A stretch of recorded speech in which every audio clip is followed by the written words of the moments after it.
हम अक्सर छोटी बातों पर इतना परेशान हो जाते हैं कि जिसका कोई अर्थ ही नहीं होता। हम अक्सर उस चीज़ों के लिए दुखी होते हैं जो हमारे पास नहीं है। पर क्या कभी उस चीज़ों का मोल करते हैं जो हमारे पास है?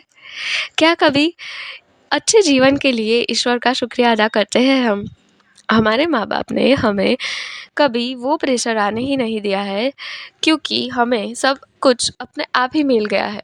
हमें चीज़ें कैसे मिलती है, उसके लिए क्या एक्चुअली प्रोसेस होती है, हमें उसके बारे में शायद पता ही नहीं। क्या कभी सोचा है कि एक पिता बिना कुछ कहे धूप में बोरी उठाकर एक गाँव से दूसरे गाँव तक चला जाता है, क्योंकि शाम को जब वो घर जाएगा तो बच्चों के चेहरे पर आशा होगी कि पापा कुछ लेकर आएँगे, और वह उनका हँसता चेहरा देखना चाहता है। और इसीलिए वो बिना कुछ कहे धूप में एक गाँव से दूसरे गाँव तक बोरी उठाकर चलता रहता है।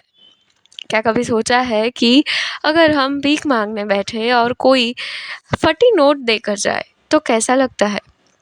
भीख माँगने वाले की भी मजबूरी रही होगी ना, वरना क्यों वो 2 हाथ फैलाकर ऐसे भीख माँगे? क्या कभी सोचा है कि भीख माँगना इतना आसान नहीं होता है?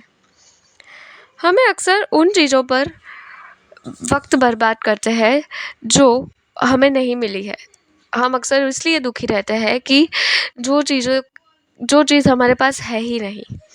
पर हमें उस चीज़ों पर वक़्त बर्बाद करने के बजाय जो हमें नहीं मिली है, हमें उन चीज़ों का मोल करना चाहिए जो हमें मिली है, और जो हमें नहीं मिली है उसके लिए हमें परिश्रम करना चाहिए।